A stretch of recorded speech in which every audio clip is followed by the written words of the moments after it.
ನಮಸ್ಕಾರ ಸ್ನೇಹಿತರೆ. ಈಗಾಗಲೇ ನಾವು ಹಿಂದಿನ ಒಂದು ವಿಡಿಯೋದಲ್ಲಿ ಹಣದ ಮೌಲ್ಯದ ಅರ್ಥ ನೋಡಿದ್ದೀವಿ. ಸೊ ಹಣದ ಮೌಲ್ಯ ಯಾವ ರೀತಿಯಾಗಿ ನಿರ್ಧರಿಸ್ತೀವಿ ಅಂತ ಹೇಳಿ ಹಿಂದಿನ ವಿಡಿಯೋದಲ್ಲಿ ನೋಡಿದ್ವಿ. ಇವತ್ತಿನ ಒಂದು ಸೆಷನ್ದಲ್ಲಿ ನಾವು ಹಣದ ಸಿದ್ಧಾಂತಗಳು ಅಥವಾ ಹಣದ ಮೌಲ್ಯದ ಸಿದ್ಧಾಂತಗಳನ್ನು ನೋಡ್ತಾ ಇದ್ದೀವಿ. ಅದರಲ್ಲಿ ಮುಖ್ಯವಾಗಿ ಬರ್ತಕ್ಕಂತಹ ಹಣದ ಪರಿಮಾಣದ ಸಿದ್ಧಾಂತಗಳೇನಿದೆ ಅವುಗಳ ಮೇಲೆ ಹೆಚ್ಚಿನ ಒಂದು ಒತ್ತನ್ನು ನೀಡ್ತೀವಿ. ಹಣದ ಪರಿಮಾಣದ ಸಿದ್ಧಾಂತಗಳಲ್ಲಿ ಎರಡು ಪ್ರಮುಖ ಸಿದ್ಧಾಂತಗಳು ಬರುತ್ತೆ. ಮೊದಲನೇದಾಗಿ ನಗದು ವ್ಯವಹಾರದ ದೃಷ್ಟಿಕೋನ ಅಂದರೆ ಫಿಶರ್ ಅವರ ಸಮೀಕರಣ ಅಂತ ಹೇಳ್ತೀವಿ. ಎರಡನೇದು ನಗದು ಶಿಲ್ಕುಗಳ ದೃಷ್ಟಿಕೋನ ಅಥವಾ ಕೇಂಬ್ರಿಡ್ಜ್ ರವರ ಸಮೀಕರಣ ಅಂತ ಹೇಳ್ತೀವಿ. ಈಗ ಮೊದಲಿನಿಂದನೂ ಕ್ವಾಂಟಿಟಿ ಥಿಯರಿ ಆಫ್ ಮನಿಯಲ್ಲಿ ಹಲವಾರು ಜನ ಅರ್ಥಶಾಸ್ತ್ರಜ್ಞರು ತಮ್ಮ ಕೊಡುಗೆಯನ್ನು ಕೊಡ್ತಾ ಹೋಗಿದ್ದಾರೆ. ಅದರಲ್ಲಿ ಪ್ರಮುಖವಾದವರಂದರೆ ದಾವನ್ ಜತ್ತಿ ಅವರು. ಅದಾದ ಮೇಲೆ ಡೇವಿಡ್ ರಿಕಾರ್ಡರ್ ಅವರು, ಜೆ.ಎಸ್. ಮಿಲ್ರವರು, ಡೇವಿಡ್ ಹ್ಯೂಮ್ರವರು, ಒಂದು ಸಂಪ್ರದಾಯ ಪಂಥದ ಅರ್ಥಶಾಸ್ತ್ರಜ್ಞರು ಏನು ಮಾಡಿದ್ರು, ಈ ಒಂದು ಕ್ವಾಂಟಿಟಿ ಥಿಯರಿ ಆಫ್ ಮನಿಯನ್ನು ಪರಿಷ್ಕರಿಸಿ ಅಭಿವೃದ್ಧಿಪಡಿಸ್ತಾ ಬಂದರು. ಇದಾದ ಮೇಲೆ ಪ್ರಮುಖವಾಗಿ ಅಮೇರಿಕಾದ ಅರ್ಥಶಾಸ್ತ್ರಜ್ಞರಾದಂತಹ ಇರ್ವಿಂಗ್ ಫಿಶರ್ ಅವರು 1911ರಲ್ಲಿ ತಮ್ಮ ಕೃತಿಯಾದ ದಿ ಪರ್ಚೇಸಿಂಗ್ ಪವರ್ ಆಫ್ ಮನಿಯಲ್ಲಿ ಈ ಕ್ವಾಂಟಿಟಿ ಥಿಯರಿ ಆಫ್ ಮನಿಯನ್ನು, ಕ್ಯಾಶ್ ಟ್ರಾನ್ಸಾಕ್ಷನ್ ಅಪ್ರೋಚನ್ನು ವಿಶ್ಲೇಷಿಸಿದ್ದಾರೆ. ಸೊ ಇದಾದ ಮೇಲೇನೂ ಕೂಡ ಕೇಂಬ್ರಿಡ್ಜ್ ಅರ್ಥಶಾಸ್ತ್ರಜ್ಞರಾದಂತಹ ಆಲ್ಫ್ರೆಡ್ ಮಾರ್ಷಲ್ರವರು, ಎ.ಸಿ. ಪಿಕೋ, ರಾಬರ್ಟ್ಸನ್, ಕೇನ್ಸ್ರವರು ಇನ್ನೂ ಹೆಚ್ಚಿನ ಒಂದು ಈ ಸಿದ್ಧಾಂತದ ವಿಕಾಸಕ್ಕಾಗಿ ಕೊಡುಗೆಯನ್ನು ನೀಡ್ತಾ ಬಂದಿದ್ದಾರೆ. ಸಂಕ್ಷಿಪ್ತವಾಗಿ ಈ ಕ್ವಾಂಟಿಟಿ ಥಿಯರಿ, ಹಣದ ಪರಿಮಾಣದ ಸಿದ್ಧಾಂತವನ್ನು ಹೇಳಬೇಕು ಅಂತ ಹೇಳಿದರೆ, ಹಣದ ಪರಿಮಾಣ ಸಿದ್ಧಾಂತದ ಪ್ರಕಾರ ಹಣದ ಮೌಲ್ಯವು ಚಲಾವಣೆಯಲ್ಲಿರುವ ಹಣದ ಒಟ್ಟು ಪರಿಮಾಣವನ್ನು ಅವಲಂಬಿಸುತ್ತದೆ. ಅಂದರೆ ಇತರೆ ಸಂಗತಿಗಳು ಸ್ಥಿರವಾಗಿದ್ದಾಗ ಹಣದ ಪರಿಮಾಣದ ಬದಲಾವಣೆಯು ವಸ್ತುಗಳ ಬೆಲೆಯ ಮಟ್ಟದಲ್ಲಿ ಅಷ್ಟೇ ಪ್ರಮಾಣದ ಬದಲಾವಣೆಗೆ ಕಾರಣವಾಗುತ್ತದೆ ಅಂತ ಹೇಳ್ತೀವಿ. ಉದಾಹರಣೆಗೆ ಬೆಲೆಯ ಮಟ್ಟ, ಈಗ 10% ಸರ್ಕಾರದವರು ಅಥವಾ RBIದವರು ಹಣದ ಪೂರೈಕೆಯನ್ನು ಹೆಚ್ಚು ಮಾಡಿದರೆ ಅರ್ಥವ್ಯವಸ್ಥೆಯಲ್ಲಿ ಅಷ್ಟೇ ಪ್ರಮಾಣದಲ್ಲಿ ಬೆಲೆಗಳ ಮಟ್ಟವು ಹೆಚ್ಚುತ್ತದೆ, ಹಾಗೂ ಅಷ್ಟೇ ಪ್ರಮಾಣದಲ್ಲಿ ಹಣದ ಮೌಲ್ಯವು ಕಡಿಮೆಯಾಗುತ್ತದೆ ಅನ್ನುವುದು ಈ ಒಂದು ಸಿದ್ಧಾಂತದ ತತ್ವ, ಕ್ವಾಂಟಿಟಿ ಥಿಯರಿ ಆಫ್ ಮನಿಯ ತತ್ವ. ಹಣದ ಪರಿಮಾಣವು ಕ್ವಾಂಟಿಟಿ ಆಫ್ ಮನಿ 2ರಷ್ಟಾದರೆ ಬೆಲೆಗಳು ಕೂಡ 2ರಷ್ಟು ಏರುತ್ತವೆ. ಆದರೆ ಹಣದ ಮೌಲ್ಯವು 2ರಷ್ಟು ಇಳಿಯುತ್ತದೆ. ಅರ್ಥ ಆಯಿತು ಅಂದ್ಕೊತೀನಿ. ಒಂದು ಉದಾಹರಣೆ ತಗೊಳ್ಳೋಣ. ಬೆಲೆಯ ಮಟ್ಟ 10% ಹೆಚ್ಚಾದರೆ ಹಣದ ಪೂರೈಕೆ 10% ಹೆಚ್ಚಾದರೆ ಏನಾಗುತ್ತೆ, ಬೆಲೆಗಳ ಮಟ್ಟವೂ ಕೂಡ, ಪ್ರೈಸ್ ಲೆವೆಲ್ ಕೂಡ 10% ಹೆಚ್ಚಾಗುತ್ತದೆ. ಎಷ್ಟು? 10% ಹೆಚ್ಚಾಗುತ್ತದೆ. ಆದರೆ ಹಣದ ಮೌಲ್ಯ ಎಷ್ಟು ಕಡಿಮೆ ಆಗ್ತದೆ? ಅದು 10% ಕಡಿಮೆಯಾಗುತ್ತದೆ. ಬೆಲೆಗಳು ಹೆಚ್ಚಾದಾಗೆ ಹಣದ ಮೌಲ್ಯವು ಕಡಿಮೆಯಾಗುತ್ತದೆ ಅಂತೇಳಿ ನಾನು ಈಗಾಗಲೇ ಹಿಂದಿನ ವಿಡಿಯೋದಲ್ಲಿ ನೋಡಿದ್ದೀವಿ. ಸೊ ಈ ಒಂದು ಪ್ರಸ್ತಾವಿಕ ಮಾಹಿತಿಯೊಂದಿಗೆ ಇವತ್ತಿನ ಈ ಫಿಶರ್ ಅವರ ಸಮೀಕರಣವನ್ನು ನಾವು ಇವತ್ತಿನ ಸೆಷನ್ದಲ್ಲಿ ನೋಡೋಣ. ಹಣದ ಪರಿಮಾಣದ ಸಿದ್ಧಾಂತವನ್ನು ಫಿಶರ್ ಅವರಿಗಿಂತಲೂ ಮೊದಲು ಸಂಪ್ರದಾಯ ಪಂಥದ ಅರ್ಥಶಾಸ್ತ್ರಜ್ಞರಾದಂತಹ ಜೆ.ಎಸ್. ಮಿಲ್ರವರು, ಹ್ಯೂಮ್ರವರು, ಲಾಕ್ರವರು, ಹೀಗೆ ಮೊದಲಾದ ಅರ್ಥಶಾಸ್ತ್ರಜ್ಞರು ಪ್ರಸ್ತಾಪಿಸ್ತಾ ಬಂದಿದ್ದಾರೆ. ಓಕೆ, ವೈಜ್ಞಾನಿಕವಾಗಿ ಇರ್ವಿಂಗ್ ಫಿಶರ್ ಅವರು ಒಂದು ಇಕ್ವೇಷನ್ ಮೂಲಕ ತಮ್ಮ ಸಿದ್ಧಾಂತವನ್ನು ಇಲ್ಲಿ ಪ್ರತಿಪಾದಿಸಿದ್ದಾರೆ. ಅವರ ಪ್ರಸಿದ್ಧ ಪುಸ್ತಕವಾದಂತಹ ದ ಪರ್ಚೇಸಿಂಗ್ ಪವರ್ ಆಫ್ ಮನಿಯಲ್ಲಿ ಈ ಸಿದ್ಧಾಂತವನ್ನು ಕಾಣ್ಬೋದು. ಫಿಶರ್ ಅವರ ಇಕ್ವೇಷನ್ಸ್ ಏನು ಹೇಳುತ್ತೆ ಅಂತ ನೋಡೋಣ. ಫಿಶರ್ ಅವರು ಹೇಳುವಂತೆ ಇತರೆ ಸ್ಥಿತಿಗತಿಗಳೆಲ್ಲವೂ ಸ್ಥಿರವಿದ್ದು, ಅಂದರೆ ವರಮಾನ ಆಗಲಿ, ಅಭಿವೃದ್ಧಿಯ ಸ್ಥಿತಿಯಾಗಲಿ, ಆಯ್ಕೆಯಾಗಲಿ, ಇತರೆ ಎಲ್ಲ ಸ್ಥಿತಿಗತಿಗಳು ಸ್ಥಿರವಾಗಿದ್ದು ಚಲಾವಣೆಯಲ್ಲಿರುವ ಹಣದ ಪ್ರಮಾಣದಲ್ಲಿ ಏರಿಕೆಯು ಉಂಟಾದಾಗ ಬೆಲೆಗಳ ಮಟ್ಟವು ಅದೇ ವೇಗದಲ್ಲಿ ಏರುತ್ತದೆ ಹಾಗೂ ಹಣದ ಮೌಲ್ಯವು ಕಡಿಮೆಯಾಗುತ್ತದೆ. ಸೊ ಇಲ್ಲಿ ಇದು ಏರುತ್ತದೆ ಅಂತ ಆಗಬೇಕು.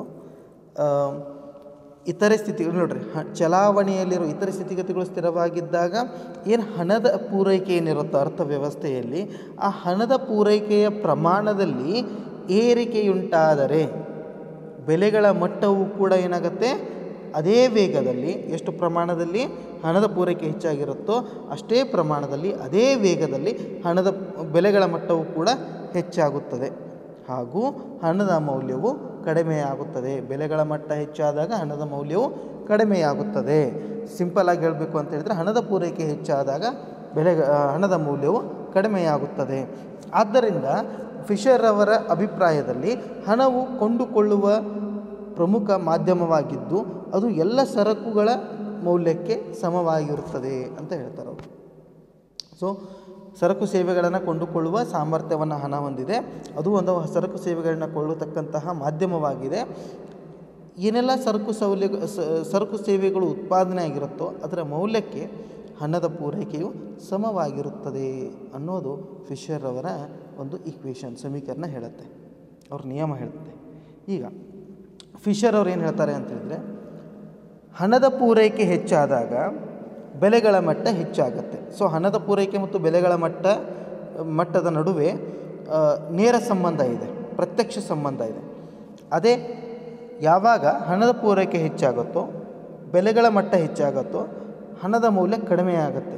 ಸೊ ಹಣದ ಪೂರೈಕೆ ಮತ್ತು ಹಣದ ಮೌಲ್ಯದ ನಡುವೆ ವ್ಯತಿರಿಕ್ತ ಅಥವಾ ವಿರುದ್ಧ ಸಂಬಂಧ ಇದೆ ಅಥವಾ ಋಣಾತ್ಮಕ ಸಂಬಂಧ ಇದೆ ಅಂತ ಹೇಳ್ತೀವಿ. ಸೊ ಈ ಒಂದು ಆಧಾರದ ಮೇಲೆ ಫಿಶರ್ ಅವರ ಸಮೀಕರಣವನ್ನು ನೋಡೋಣ. ಫಿಶರ್ ಅವರ ಪ್ರಕಾರ ಹಣದ ಪ್ರಮಾಣ ಮತ್ತು ಬೆಲೆಗಳ ಮಟ್ಟದ ನಡುವೆ ನೇರ ಸಂಬಂಧ ಹಾಗೂ ಹಣದ ಪರಿಮಾಣ ಮತ್ತು ಹಣದ ಮೌಲ್ಯದ ನಡುವೆ ವ್ಯತಿರಿಕ್ತ ಸಂಬಂಧವಿರುತ್ತದೆ ಎಂದು ಹೇಳುತ್ತಾ ಈ ಸನ್ನಿವೇಶವನ್ನು ಸರಳ ಸಮೀಕರಣದ ಮೂಲಕ ಅವರು ವಿವರಿಸಲು ಪ್ರಯತ್ನಿಸಿದ್ದಾರೆ. MV = PT, ಇದು ಫಿಶರ್ ಅವರ ಸಮೀಕರಣ. ಸೊ ಇಲ್ಲಿ ಎಮ್ ಅಂದರೆ ಏನು? ಎಮ್ ಅಂದರೆ ಅರ್ಥವ್ಯವಸ್ಥೆಯಲ್ಲಿ ಚಲಾವಣೆಯಲ್ಲಿರುವ ಹಣದ ಪ್ರಮಾಣ, ರೈಟ್, ಅಂದರೆ ಸಪ್ಲೈ ಆಫ್ ಮನಿ, ಸಿಂಪಲ್ ಆಗಿ ಹೇಳಬೇಕು ಅಂತ ಹೇಳಿದರೆ. ಎರಡನೇದಾಗಿ ವೆಲಾಸಿಟಿ ಆಫ್ ಮನಿ, ವಿ ಅಂತ ಹೇಳ್ತೀವಿ. ವೆಲಾಸಿಟಿ ಅಂತ ಹೇಳಿದರೆ ಇದು ಹಣದ ಚಲಾವಣೆಯ ವೇಗವನ್ನು ಸೂಚಿಸುತ್ತದೆ.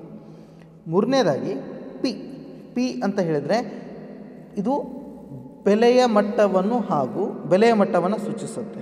ಪಿ ಅಂದರೆ ಬೆಲೆಯ ಮಟ್ಟವನ್ನು, ಎಷ್ಟು ಬೆಲೆ ಇದೆ ಅನ್ನೋದನ್ನು ತೋರಿಸ್ಕೊಡುತ್ತೆ. ಟಿ ಅಂತ ಹೇಳಿದರೆ ಇದು ಸರಕು ಮತ್ತು ಸೇವೆಗಳ ವಿನಿಮಯ ವ್ಯವಹಾರದ ಪ್ರಮಾಣವನ್ನು ಸೂಚಿಸುತ್ತದೆ. ಎಷ್ಟು ಪ್ರಮಾಣದಲ್ಲಿ ಸರಕು ಸೇವೆಗಳಿವೆ, ಎಷ್ಟು ಪ್ರಮಾಣದಲ್ಲಿ ಸರಕು ಸೇವೆಗಳ ಲಭ್ಯತೆ ಇದೆ ಅನ್ನೋದನ್ನು ತೋರಿಸೋದು ಟಿನ ಕೆಲಸ. ಸೊ ಇಲ್ಲಿ M is nothing but it is supply of money, V is velocity of money, P is price level, T is the goods and services which are available for exchange, right. ಈ ಒಂದು ಸಮೀಕರಣದಿಂದ ಏನು ಹೇಳ್ಕೊಡುತ್ತೆ ಅಂತ ಹೇಳಿದರೆ, ಈ M V ಅನ್ನೋ ಭಾಗ ಹಣದ ಪೂರೈಕೆಯನ್ನು ಮನಿ ಸಪ್ಲೈಯನ್ನು ತೋರಿಸ್ಕೊಡುತ್ತೆ. ಪಿ ಟಿ ಅನ್ನೋ ಭಾಗ it shows money demand for money. So P T shows demand for money, M V shows supply of money. M V ಅನ್ನೋ ಭಾಗ ಹಣದ ಪೂರೈಕೆಯ ಪ್ರಮಾಣವನ್ನು ತೋರಿಸುತ್ತೆ. ಪಿ ಟಿ ಅನ್ನೋದು ಹಣದ ಬೇಡಿಕೆಯನ್ನು ತೋರಿಸುತ್ತೆ. ಎಮ್ ವಿ = ಪಿ ಟಿ ಅಂದರೆ ಪೂರೈಕೆಯು ಬೇಡಿಕೆಗೆ ಸಮನಾಗಿರುತ್ತದೆ ಅನ್ನುವುದು ಫಿಶರ್ ಅವರ ಒಂದು ಸಿದ್ಧಾಂತ, ಒಂದು ತತ್ವ. ಈಗ ಈ ಒಂದು ಸಿದ್ಧಾಂತ, ಫಿಶರ್ ಅವರ ಈ ಒಂದು ಸಿದ್ಧಾಂತ ಕೆಲವೊಂದಿಷ್ಟು ಕಲ್ಪನೆಗಳ ಮೇಲೆ ನಿಂತ್ಕೊಂಡಿದೆ. ಏನಪ್ಪ ಅಂತೇಳಿದರೆ, ಫಿಶರ್ ಅವರು ತಮ್ಮ ಸಮೀಕರಣವನ್ನು ಈ ಕೆಳಗಿನ ಕಲ್ಪನೆಗಳ ಆಧಾರದಲ್ಲಿ ಪ್ರಸ್ತುತಪಡಿಸಿದ್ದಾರೆ. ಅವ್ರ ಪ್ರಕಾರ ಇತರೆ ಸಂಗತಿಗಳು ಅಥವಾ ಇತರೆ ಸ್ಥಿತಿಗತಿಗಳು ಸ್ಥಿರವಾಗಿರುತ್ತೆ. ಅಂದರೆ ಫಿಶರ್ ಅವರ ಸಮೀಕರಣದ ಪ್ರಕಾರ ಅವರು ಕೇವಲ ಎಮ್ ವಿ ಮತ್ತು ಪಿ ಟಿಯನ್ನು ಪರಿಗಣಿಸಿದ್ದರಿಂದ, ಈಗಾಗಲೇ ನಾವು ಹೇಳಿದ ಹಾಗೆ ಇತರೆ ಸ್ಥಿತಿಗತಿಗಳು ಏನಿದೆಯಲ್ಲ, ಆದಾಯ ಆಗಲಿ ಅಥವಾ ಆದಾಯದ ಪ್ರಮಾಣ ಆಗಲಿ ಅಥವಾ ಅಭಿರುಚಿಗಳಾಗಲಿ, ಇಂಥ ಎಲ್ಲ ಸ್ಥಿತಿಗತಿಗಳೇನಿದೆ ಸ್ಥಿರವಾಗಿರುತ್ತೆ ಅಂತೇಳಿ ಕಲ್ಪನೆ ಮಾಡ್ಕೊಂಡಿದ್ದಾರೆ. ಹಣದ ಪೂರೈಕೆಯಲ್ಲಿ ಬದಲಾವಣೆಯಾದಾಗ ಬೆಲೆಗಳ ಮಟ್ಟದಲ್ಲಿ ವ್ಯತ್ಯಾಸವಾಗುತ್ತದೆ, ಆದರೆ ಸರಕುಗಳ ಮತ್ತು ಸೇವೆಗಳ ಉತ್ಪಾದನೆ, ಜನರ ಆದಾಯ, ಅಭಿರುಚಿ, ಉದ್ಯೋಗ ಮೊದಲಾದ ಅಂಶಗಳೆಲ್ಲವೂ ಏನಾಗಿರುತ್ತೆ, ಸ್ಥಿರವಾಗಿರುತ್ತೆ ಅಂತ ಫಿಶರ್ ಅವರು ಭಾವಿಸಿದ್ದಾರೆ. ಎರಡನೇದಾಗಿ ಬೆಲೆಯ ಮಟ್ಟ ನಿಷ್ಕ್ರಿಯವಾದುದು ಅಂದರೆ ಪಿ ಅಂತ ಏನು ಹೇಳಿದ್ದೀವಲ್ಲ ನಾವು, ಬೆಲೆಯ ಮಟ್ಟ ಪಿ ಅಂತ ಏನು ಕನ್ಸಿಡರ್ ಮಾಡಿದ್ದೀವಿ, ಆ ಪಿ ಅನ್ನೋದೇನಿದೆ ಅದು ನಿಷ್ಕ್ರಿಯವಾಗಿದೆ ಅಂತ ಹೇಳ್ತಾರೆ ಅವರು. ಅಂದರೆ ಸರಾಸರಿಯ ಬೆಲೆಯು ನಿಷ್ಕ್ರಿಯವಾದ ಅಂಶವಾಗಿದೆ, ಅದು ತನ್ನಷ್ಟಕ್ಕೆ ತಾನೇ ಬದಲಾಗುವುದಿಲ್ಲ ಅಥವಾ ಇತರೆ ಸಂಗತಿಗಳ ಬದಲಾವಣೆಗೆ ಕಾರಣವಾಗುವುದಿಲ್ಲ ಅಂತ ಹೇಳ್ತಾರೆ. ಅಂದರೆ ಬೆಲೆ ಅನ್ನೋದು ಬದಲಾಗುವುದು ಹಣದ ಪೂರೈಕೆಯಲ್ಲಿ ಆದಂಥ ಬದಲಾವಣೆಯಿಂದ ತನ್ನಷ್ಟಕ್ಕೆ ತಾನು ಬೆಲೆ ಬದಲಾಗೋದಿಲ್ಲ ಅನ್ನೋದು ಫಿಶರ್ ಅವರ ಅಭಿಪ್ರಾಯ. ರೈಟ್. ಮೂರನೇದು ವಿ ಅಂದರೆ ವೆಲಾಸಿಟಿ ಆಫ್ ಮನಿ ಮತ್ತು ಟಿ ಅಂದರೆ goods and services availability for exchange. T ಸ್ವತಂತ್ರ ಮತ್ತು ಸ್ಥಿರ ಅಂತ ಹೇಳ್ತಾರೆ. ಅಂದರೆ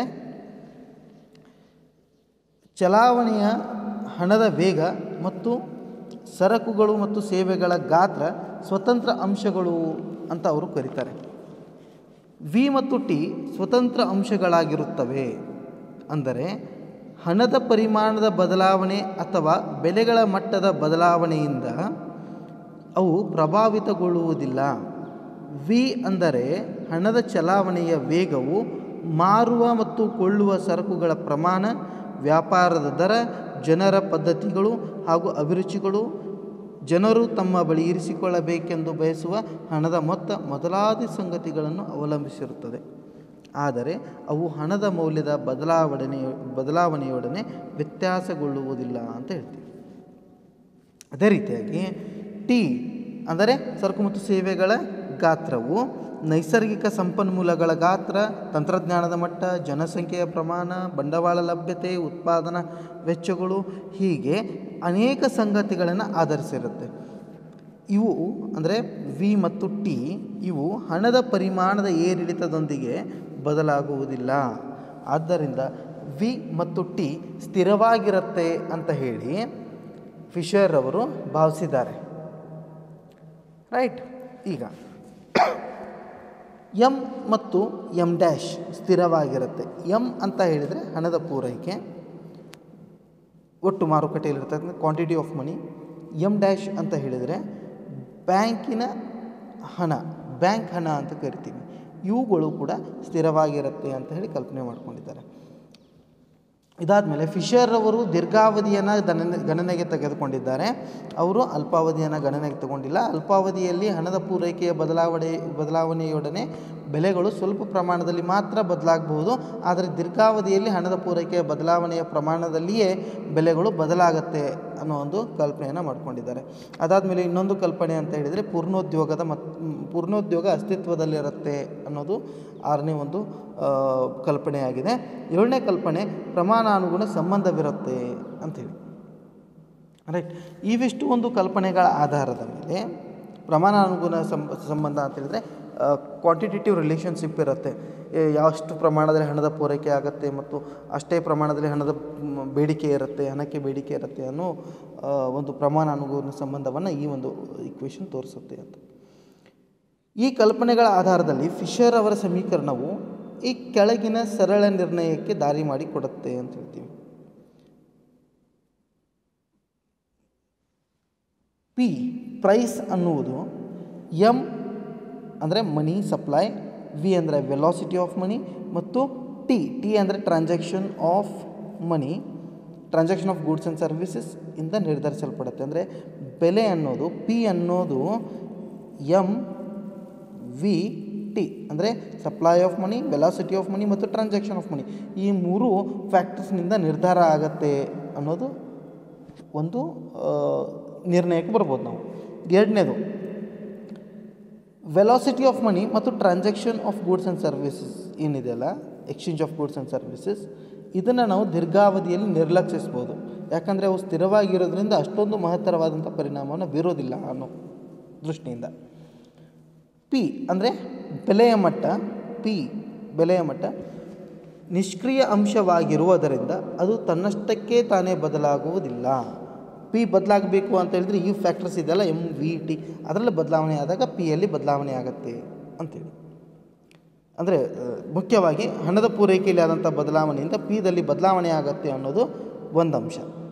ಕೊನೆಯದಾಗಿ ಅಂದರೆ ಹಣದ ಪೂರೈಕೆಯಲ್ಲಿ ಆಗುವ ಬದಲಾವಣೆಯು ಪಿ ಅಂದರೆ ಬೆಲೆಯ ಮಟ್ಟದಲ್ಲಿ ಅದೇ ಪ್ರಮಾಣದ ಬದಲಾವಣೆಗೆ ಕಾರಣವಾಗುತ್ತದೆ. ಹಣದ ಪೂರೈಕೆಯಲ್ಲಿ ಎಷ್ಟು ಬದಲಾವಣೆ ಆಗುತ್ತೋ ಅಷ್ಟೇ ಪ್ರಮಾಣದಲ್ಲಿ ಬೆಲೆಯ ಮಟ್ಟದಲ್ಲೂ ಕೂಡ ಬದಲಾವಣೆ ಆಗುತ್ತೆ ಅನ್ನೋ ಒಂದು ಈ ಕಲ್ಪನೆಗಳ ಆಧಾರದ ಮೇಲೆ ನಾವು ನಿರ್ಣಯಕ್ಕೆ ಬರ್ಬೋದು. ಈಗ ಸಿದ್ಧಾಂತವನ್ನು ಕೂಲಂಕುಷವಾಗಿ ನೋಡ್ತಾ ಹೋಗೋಣ. ಈ ಒಂದು ಆಧಾರದ ಮೇಲೆ ಇವರು ಫಿಶರ್ ಅವ್ರು ಹೇಳೋ ಪ್ರಕಾರ ಕಲ್ಪನೆಗಳನ್ನು ನೀವು ಕೊನೆಗೆ ಬರೆದ್ರೆ ಆಗುತ್ತೆ. ನಾನು ನಿಮ್ಗೆ ಅರ್ಥ ಆಗಲಿ ಅನ್ನೋ ಕಾರಣಕ್ಕೆ ಮೊದಲನೇ ಈ ಕಲ್ಪನೆಗಳ ಆಧಾರದ ಮೇಲೆ ತಮ್ಮ ಸಿದ್ಧಾಂತವನ್ನು ರೂಪಿಸಿದ್ದಾರೆ ಅಂತ ಹೇಳಬೇಕು ಅಂತ ನಾನು ನಿಮಗೆ ಇದನ್ನು ಮಾಡಿದ್ದೀನಿ, ತಿಳಿಸ್ತಾ ಹೋಗಿದ್ದೀನಿ.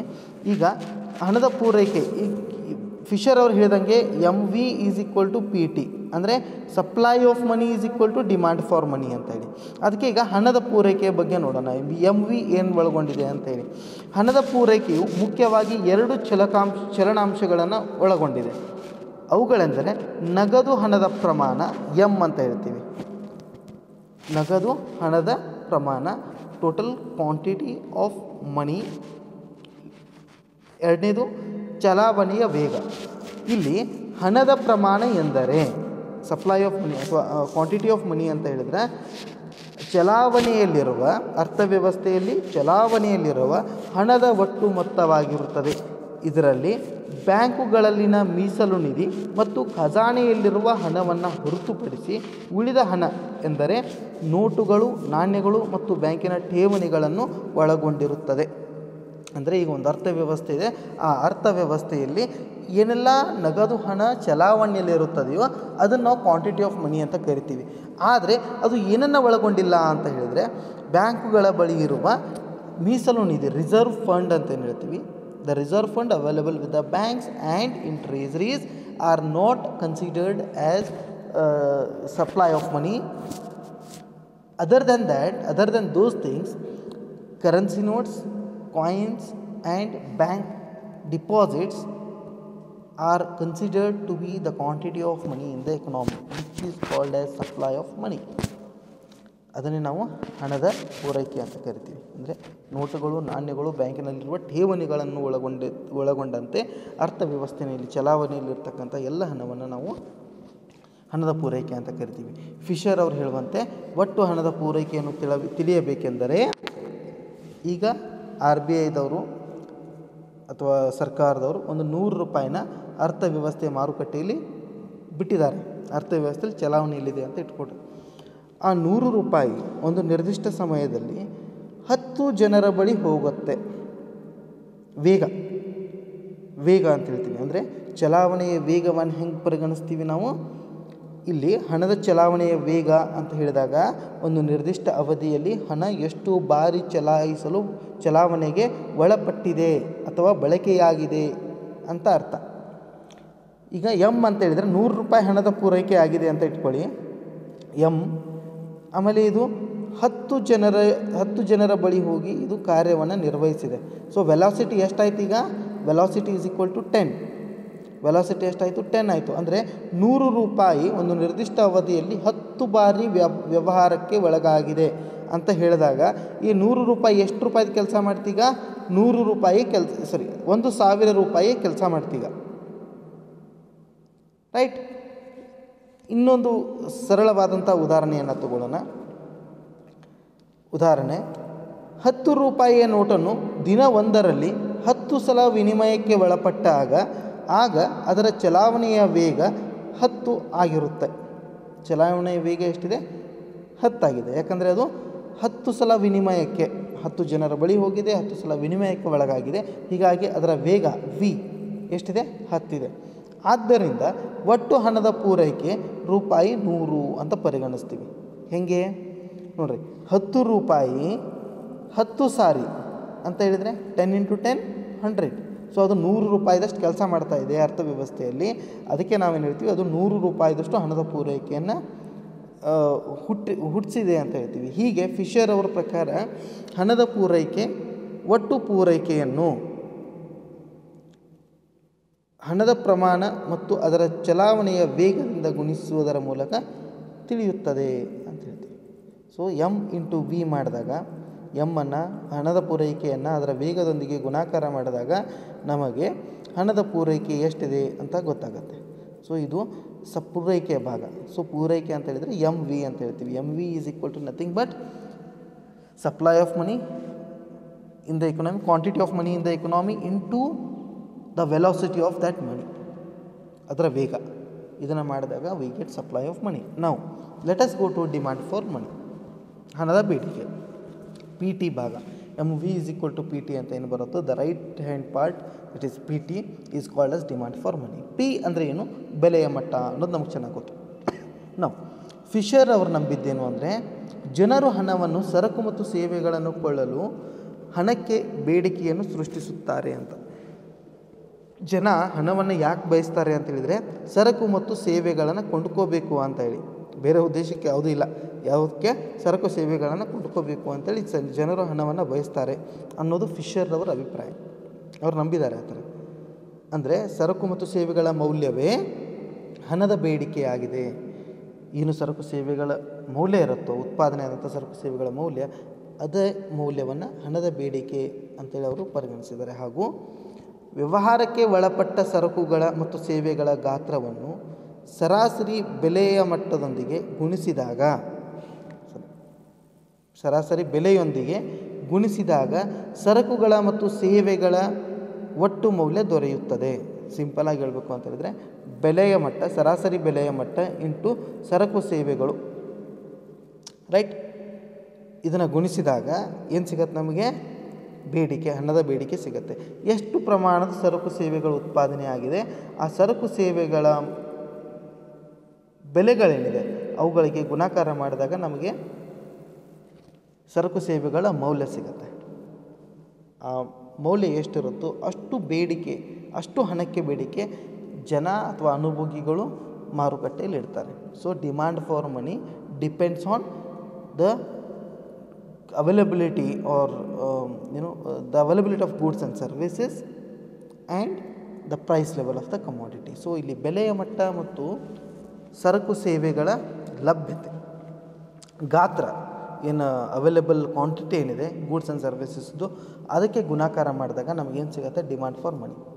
ಸೊ ಇಲ್ಲಿ ಸಿಂಪಲಾಗಿ ಹೇಳಬೇಕು ಅಂತ ಹೇಳಿದರೆ ಫಿಶರ್ ಅವರ ಪ್ರಕಾರ ಜನರು ಕೇವಲ ಸರಕು ಸೇವೆಗಳನ್ನು ಖರೀದಿ ಮಾಡಲು ಮಾತ್ರ ಹಣವನ್ನು ಬಯಸುತ್ತಾರೆ, ಅದನ್ನು ಬಿಟ್ಟರೆ ಬೇರೆ ಉದ್ದೇಶಕ್ಕಿಲ್ಲ ಅಂತ.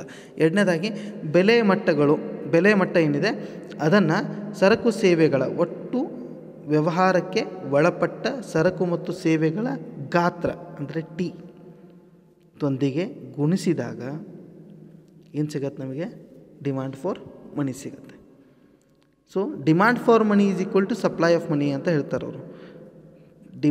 Supply of money is equal to demand for money ಅಂತ ಹೇಳ್ತಾರೆ. ಸೊ ಈಗ M V is equal to P T, supply ನೋಡಿದ್ದೀವಿ ಮತ್ತು ಡಿಮ್ಯಾಂಡ್ ನೋಡಿದ್ದೀವಿ, ಎರಡೂ ಸಮನಾಗಿರುತ್ತೆ ಅನ್ನೋದು ಫಿಶರ್ ಅವರ ಅಭಿಪ್ರಾಯ. ಸೊ ಫಿಶರ್ ಅವ್ರ ಪ್ರಕಾರ ಅವರ ವಿನಿಮಯ ಸಮೀಕರಣ ಅಂತಿಮವಾಗಿ ಹೇಳಬೇಕು ಅಂತ ಹೇಳಿದರೆ M V is equal to P T ಅಂತ ಹೇಳ್ತೀವಿ. ಇಲ್ಲ ಅಂದರೆ ಅಥವಾ P is equal to M V divided by T. ಯಾಕಂದರೆ ಪಿ ಇದು ನಿಷ್ಕ್ರಿಯ ಒಂದು ವೇರಿಯೇಬಲ್ ಅಂತ ಕರೆದಿದ್ದಾರೆ, ಚಲಕ ಅಂತ ಕರೆದಿದ್ದಾರೆ. ಸೊ ಪಿ ಡಿಪೆಂಡ್ ಆಗೋದು ಅದರ ಮೇಲೆ ಅಂತ ಹೇಳಿದರೆ ಎಮ್ ಮೇಲೆ ಅನ್ನೋದು ಫಿಶರ್ ಅವರ ಅಭಿಪ್ರಾಯ, ರೈಟ್? ಫಿಶರ್ ಅವರ ಪ್ರಕಾರ ಹಣದ ಬೇಡಿಕೆ ಮತ್ತು ಪೂರೈಕೆ ಎರಡೂ ಅಂಶಗಳು ಸಮನಾಗಿರುತ್ತವೆ. ಆದ್ದರಿಂದ ಒಟ್ಟು ಹಣವನ್ನು ಒಟ್ಟು ಸರಕು ಸೇವೆಗಳಿಂದ ಭಾಗಿಸಿದಾಗ, ಒಟ್ಟು ಹಣವನ್ನು ಎಮ್ ವಿ ಅಂತ ಹೇಳ್ತೀವಿ, ಅದನ್ನು ಸರಕು ಸೇವೆಗಳಿಂದ ಭಾಗಿಸಿದಾಗ, ಟಿ ಇಂದ ಭಾಗಿಸಿದಾಗ ಸರಾಸರಿ ಬೆಲೆಯು ದೊರೆಯುತ್ತದೆ. ಆದ್ದರಿಂದ ಫಿಶರ್ ಅವರ ಸಮೀಕರಣವನ್ನು ಈ ರೀತಿ ಬರಿಬೋದು: M V is equal to P T ಅಥವಾ P is equal to M divided by T ಅಂತ ಹೇಳಿ ಬರಿಬೋದು. M V divided by T ಅಂತ ಬರಿಬೋದು. ಎಮ್ ವಿ ಏನು ತೋರಿಸ್ಕೊಡ್ತಾ ಇದೆ? ಇದು ಹಣದ ಪೂರೈಕೆಯನ್ನು ತೋರಿಸ್ಕೊಡ್ತಾ ಇದೆ. ಟಿ ಏನು ತೋರಿಸ್ಕೊಡ್ತಾ ಇದೆ? ಸರಕು ಸೇವೆಗಳು, ರೈಟ್? ಒಟ್ಟು ಸರಕು ಸೇವೆಗಳು ವ್ಯವಹಾರಕ್ಕೆ ಒಳಗಾಗಿದ್ದೇನಿದೆ ಅದನ್ನು ತೋರಿಸ್ಕೊಡ್ತಾ ಇದೆ. ಸೊ ಸರಾಸರಿ ಬೆಲೆ ಮಟ್ಟ ನಿಷ್ಕ್ರಿಯವಾಗಿದ್ದು, ಸೊ ಹಣದ ಪೂರೈಕೆಯಲ್ಲಿ ಆದಂಥ ಬದಲಾವಣೆಯಿಂದ ಸರಾಸರಿ ಬೆಲೆಯಲ್ಲಿ ಆಗುವ ಬದಲಾವಣೆಯನ್ನು ಈ ಒಂದು ಸಮೀಕರಣ ತೋರಿಸಿಕೊಡುತ್ತೆ ಅಂತ ಹೇಳ್ತೀವಿ. ಮುಂದಿನದಾಗಿ ಎಮ್ ವಿ =PT, ಈಗೇನು ಹಿಂದೆ ಸಮೀಕರಣ ನೋಡಿದ್ವಿ, ಅಥವಾ P =MV/T, ಈ ಸಮೀಕರಣ ಏನು ನೋಡಿದ್ವಿ. ಈ ಸಮೀಕರಣವನ್ನು ಒಂದು ಕಲ್ಪಿತ ಉದಾಹರಣೆ ಮೂಲಕ ವಿವರಿಸಬಹುದು. ಈಗ ಅರ್ಥವ್ಯವಸ್ಥೆಯಲ್ಲಿ ಹಣದ ಪೂರೈಕೆ ರೂಪಾಯಿ 200 ಕೋಟಿಗಳಷ್ಟಿದೆ ಎಂದು ಊಹಿಸಿಕೊಳ್ಳಿ. ಎಷ್ಟಿದೆ? 200 ಕೋಟಿಗಳಷ್ಟಿದೆ ಅಂತ ಊಹಿಸಿಕೊಳ್ಳಿ. ಓಕೆ. ವ್ಯವಹರಿಸಲಾದ ಸರಕು ಮತ್ತು ಸೇವೆಗಳ ಪ್ರಮಾಣ 200 ಕೋಟಿ ರೂಪಾಯಿಗಳಷ್ಟಿದೆ ಅಂತ ಊಹಿಸ್ಕೊಳ್ಳಿ. ಎರಡನೇದಾಗಿ, ಮೊದಲನೇದೇನು ಹಣದ ಪೂರೈಕೆ ಪ್ರಮಾಣ 200 ಕೋಟಿಗಳಷ್ಟಿದೆ, ಮತ್ತು ವ್ಯವಹರಿಸಲಾದ ಸರಕು ಸೇವೆಗಳ ಪ್ರಮಾಣ ಏನಿದೆ, ಅಂದರೆ ವ್ಯವಹಾರಕ್ಕೆ ಒಳಗಾಗುವ ಸರಕು ಸೇವೆಗಳ ಪ್ರಮಾಣ ಏನಿದೆ ಅದರ ಮೌಲ್ಯ 200 ಕೋಟಿ ರೂಪಾಯಿಗಳಷ್ಟಿದೆ. ಮತ್ತು ಹಣದ ಚಲಾವಣೆಯ ವೇಗ ಮೂರನೇದಾಗಿ ಎಷ್ಟಿದೆ? 10 ಅಂತ ಹೇಳಿ ಊಹಿಸ್ಕೊಳ್ಳಿ. ಹಣದ ಚಲಾವಣೆಯ ವೇಗ ಎಷ್ಟಿದೆ? 10. ಅದು ರೂಪಾಯಿ ಅಲ್ಲ, ಅದು ಹಣದ ಚಲಾವಣೆಯ ವೇಗ 10 ಅಂತ ಹೇಳಿದರೆ 10 times that 200 crores is going to be transacted. ಅಂದರೆ 10 ಸಲ ವಿನಿಮಯಕ್ಕೆ ಒಳಗಾಗತ್ತೆ. ಎಮ್ ಅನ್ನೋದು 10 ಸಲ ವಿನಿಮಯಕ್ಕೆ ಒಳಗಾಗತ್ತೆ, ಸಿಂಪಲ್ಲಾಗಿ. Right. Velocity of money is 10. ಆಗ ಸರಾಸರಿ ಬೆಲೆಯ ಮಟ್ಟ ಏನಾಗಿರುತ್ತೆ ಅನ್ನೋದನ್ನು ನೋಡೋಣ. ಇದೇ ಒಂದು ಸಮೀಕರಣದಿಂದ ನಾವಿಲ್ಲಿ ಕ್ಯಾಲ್ಕುಲೇಟ್ ಮಾಡ್ತಾ ಇದ್ದೀವಿ. P =MV/T ಅಂತ ಹೇಳಿದರೆ P 200, M ಅಂದರೆ 200 ಇಂಟು 10 ಡಿವೈಡೆಡ್ ಬೈ 200. T ಅಂತ ಏನು ಹೇಳ್ತೀವಿ? 200 ಕೋಟಿ ರೂಪಾಯಿ ಸರಕು ಸೇವೆಗಳ ಮೌಲ್ಯ. ಇದು M ಅಂತ ಹೇಳ್ತೀವಿ. M ಅಂದರೆ ಒಟ್ಟು ಹಣದ ಪೂರೈಕೆ. 10 ಅಂತ ಹೇಳಿದರೆ ಇದು ವೆಲಾಸಿಟಿ ಆಫ್ ಮನಿ ಅಂತ ಹೇಳ್ತೀವಿ. ಸೊ ಈ ಒಂದು ಇಕ್ವೇಷನ್ನ ಪಡ್ಕೊಂಡು ನಾವು ಕ್ಯಾಲ್ಕುಲೇಟ್ ಮಾಡಿದಾಗ ಏನು ಬರುತ್ತೆ? ಸಿಂಪಲಾಗಿ 200 ಇಂಟು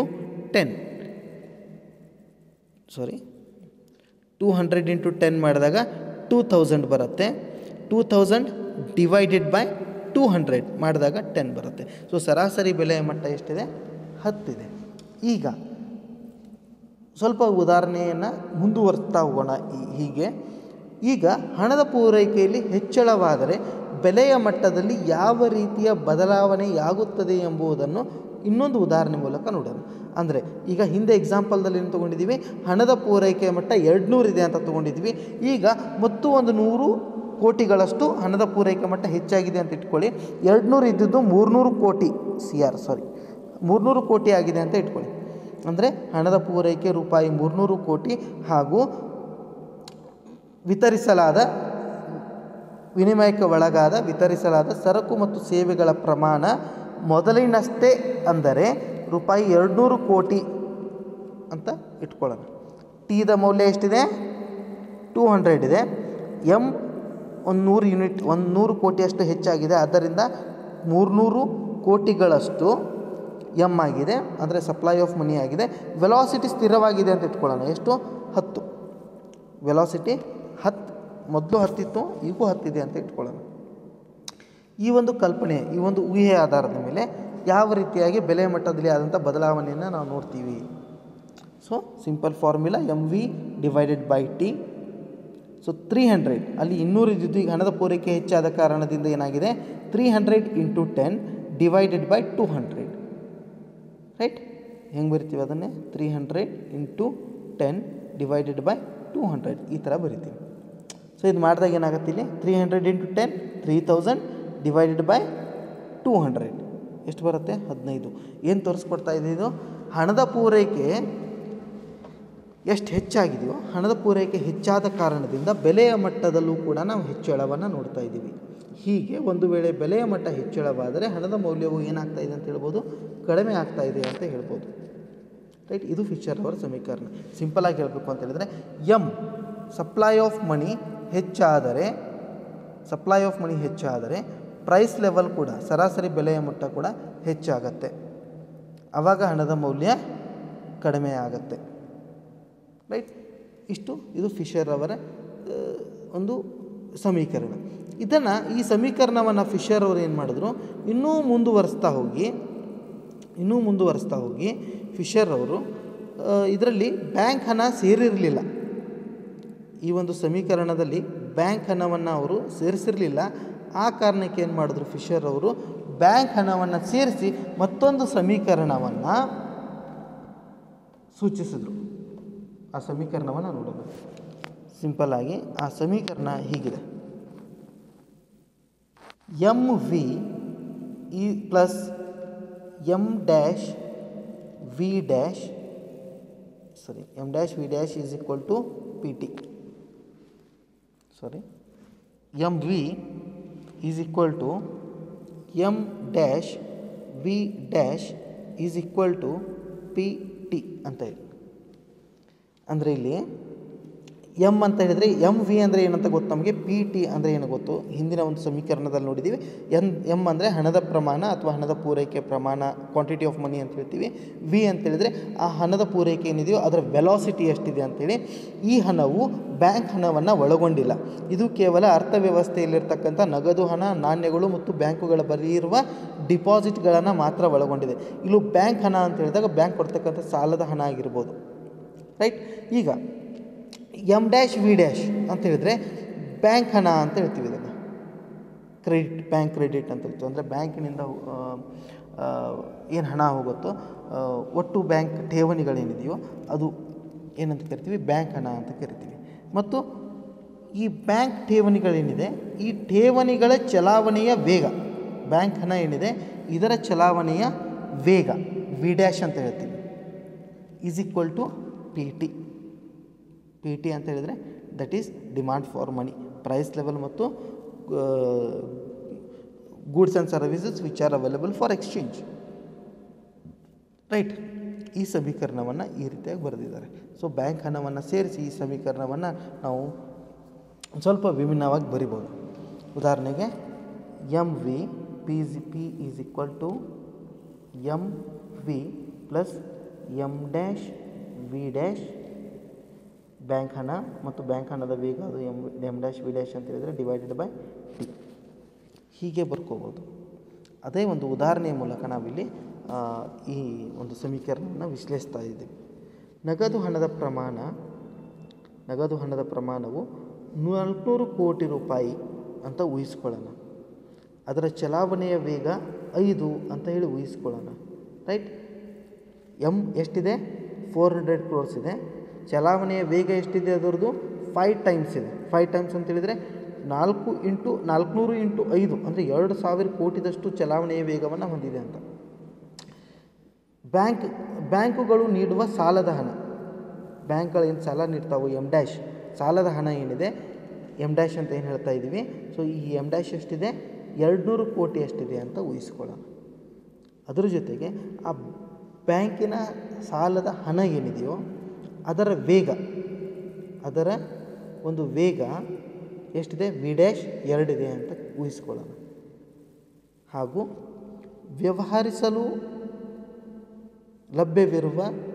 ವ್ಯವಹರಿಸಬೇಕಾದ ಸರಕು ಮತ್ತು ಸೇವೆಗಳ ಒಟ್ಟು ಮೌಲ್ಯ 400 ಕೋಟಿ ರೂಪಾಯಿ ಅಂತೇಳಿ ಇಟ್ಕೊಳ್ಳೋಣ. ಈಗ ಬೆಲೆಯ ಮಟ್ಟ ಎಷ್ಟಾಗತ್ತೆ ಅನ್ನೋದನ್ನು ಲೆಕ್ಕ ಮಾಡಿ ನೋಡ್ಕೋಬೇಕು. So transaction of goods and services, availability of goods and services which are available for exchanging is T. M ಅಂತ ಹೇಳಿದರೆ supply of money, quantity of money. V ಅಂತ ಹೇಳಿದರೆ velocity of money. M dash ಅಂತ ಹೇಳಿದರೆ loan money or credit money which banks are going to offer is 200 crores and velocity of that bank money is 2.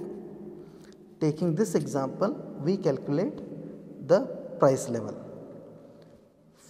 MV ಅಂತ ಹೇಳಿದಾಗ 400 × 5, M dash V dash ಅಂತ ಹೇಳಿದಾಗ 200 × 2.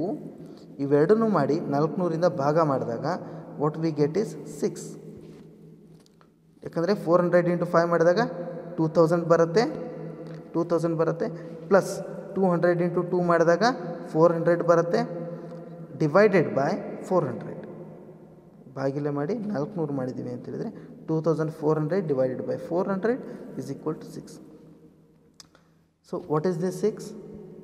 ಬೆಲೆಯ ಮಟ್ಟ, ಪ್ರೈಸ್ ಲೆವೆಲ್ 6% ಅಂತ ಹೇಳ್ಬೋದು. Price level is around 6%. So ಇದೇನು ತೋರಿಸ್ತಾ ಇದೆ ಅಂತ ಹೇಳಿದರೆ ಬೆಲೆಯ ಮಟ್ಟದಲ್ಲಿ ಎಷ್ಟು ಹೆಚ್ಚಳ ಆಗ್ತಾಯಿದೆ ಮತ್ತು ಎಷ್ಟು ಕಡಿಮೆ ಆಗ್ತಾಯಿದೆ ಅನ್ನೋದನ್ನು ತೋರಿಸ್ತಾ ಇದೆ. ಸೊ ಬೆಲೆಯ ಮಟ್ಟದಲ್ಲಿ 6% ಹೆಚ್ಚಳವಾಗಿದೆ ಅಂತ ಹೇಳ್ಬೋದು. ಈಗ ಫಿಶರ್ ಅವರ ಸಮೀಕರಣ ಏನಿದೆ, MV = PT, ಸರಳ ಸಮೀಕರಣ. ಬ್ಯಾಂಕ್ ಹಣವನ್ನು ಸೇರಿಸಿದಾಗ ಏನಾಯ್ತದು, MV + M-V- = PT ಅಂತ ಹೇಳಿ. ಸೊ ಬ್ಯಾಂಕ್ ಹಣವನ್ನು ಸೇರಿಸಿದಾಗ ಕ್ರೆಡಿಟ್ ಮನಿ, ಬ್ಯಾಂಕ್ ಸಾಲದ ಹಣವನ್ನು ಸೇರಿಸಿದಾಗ ಇದು. ಸೊ ಎರಡೂ ಸಮೀಕರಣವು ತಮ್ಮದೇ ಆದಂತಹ ಒಂದು ಮಹತ್ವವನ್ನು ಪಡೆದಿವೆ ಅರ್ಥಶಾಸ್ತ್ರದ ಈ ಕ್ವಾಂಟಿಟಿ ಥಿಯರಿ ಆಫ್ ಮನಿಯಲ್ಲಿ. ಆದರೂ ಕೂಡ ಈ ಒಂದು ಸಿದ್ಧಾಂತವನ್ನು, ಈ ಒಂದು ಅಪ್ರೋಚನ್ನು ಟೀಕಿಸಲಾಗಿದೆ. ಆ ಕೆಲವೊಂದು ಟೀಕೆಗಳನ್ನು ನಾವು ನೋಡೋಣ. ಈ ಒಂದು ಸಮೀಕರಣ ಅವಾಸ್ತವಿಕ ಕಲ್ಪನೆಗಳ ಆಧಾರದ ಮೇಲೆ ನಿಂತುಕೊಂಡಿದೆ. ಇದು ಮುಖ್ಯವಾಗಿ ಏನು ಕಲ್ಪನೆ ಮಾಡಿಕೊಳ್ಳುತ್ತೆ, ಇತರೆ ಎಲ್ಲ ಸ್ಥಿತಿಗತಿಗಳು ಸ್ಥಿರವಾಗಿದ್ದು ಅಂತ ಹೇಳಿ.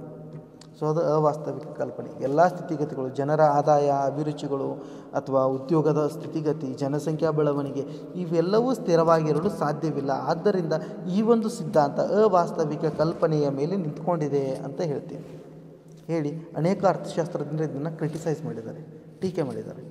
ಅದೇ ರೀತಿ ಇವರು ಬಡ್ಡಿ ದರದ ಉಪೇಕ್ಷೆ ಅಂತ ಕರಿತೀವಿ. ಅಂದರೆ ಬಡ್ಡಿ ದರವನ್ನು ಇವರು ಪರಿಗಣಿಸಿಲ್ಲ, ಹಣದ ಪೂರೈಕೆಯ ಮೇಲೆ ಬಡ್ಡಿ ದರದ ಪರಿಣಾಮಗಳನ್ನ ಪರಿಗಣಿಸಿಲ್ಲ, ಅಥವಾ ಹಣದ ಪೂರೈಕೆಯಿಂದ ಬಡ್ಡಿ ದರದ ಮೇಲೆ ಆಗುವ ಪರಿಣಾಮಗಳನ್ನು ಇವರು ಪರಿಗಣಿಸಿಲ್ಲ. ಆದ್ದರಿಂದ ಇದು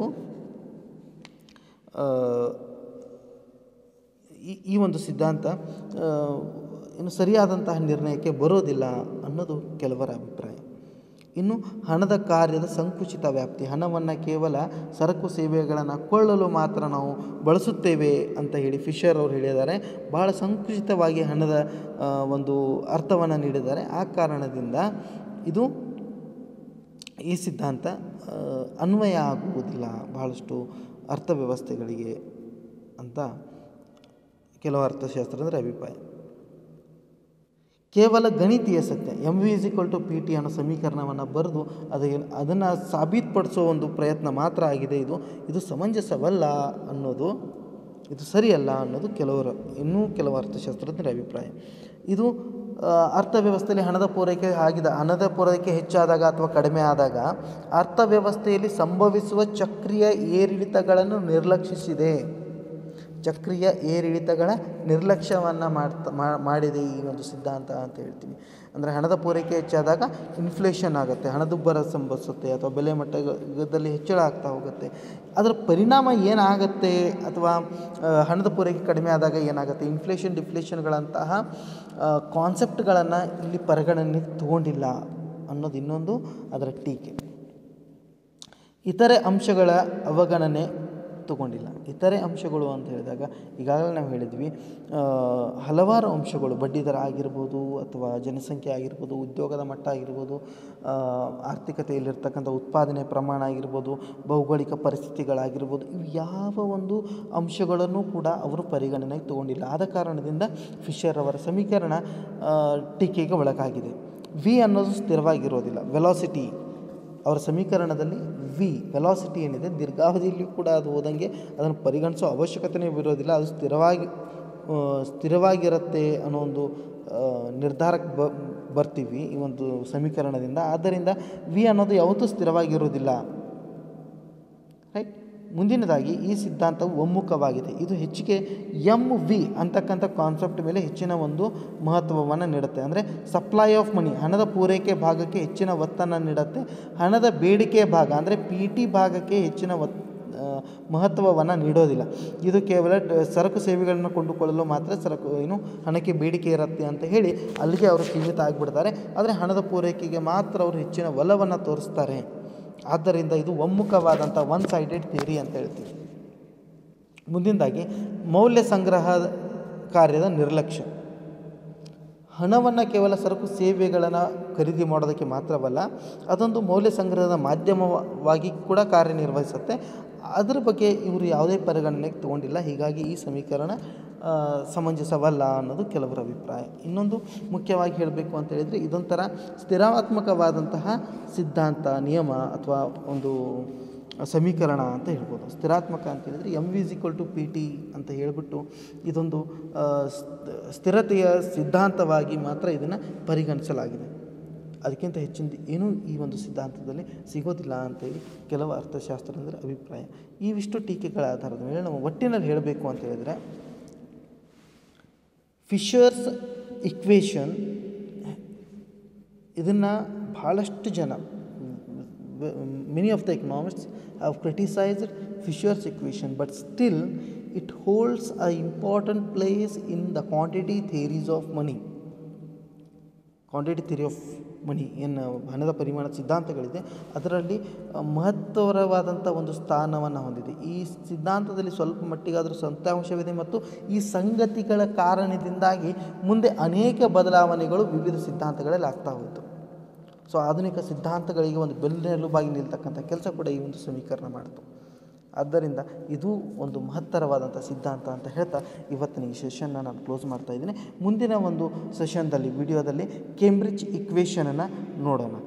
ಓಕೆ, ಕೇಂಬ್ರಿಡ್ಜ್ರವರ ಸಮೀಕರಣ ಏನಿದೆ ಅಂತ ನೋಡೋಣ. ಅಲ್ಲಿ ಕೀನ್ಸ್ರವರ, ರಾಬರ್ಟ್ಸನ್ರವರ, ಪಿಗೋ ಮತ್ತು ಮಾರ್ಷಲ್ರವರ ಒಂದು ಸಮೀಕರಣಗಳನ್ನು ನೋಡ್ತಾ ಅವರ ಒಂದು ಸಿದ್ಧಾಂತಗಳೇನಿದೆ ಅಥವಾ ನಗದು ವ್ಯವಹಾರಗಳ ದೃಷ್ಟಿಕೋನವನ್ನು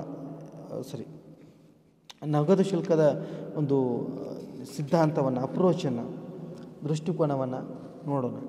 ಓಕೆ, ಧನ್ಯವಾದಗಳು.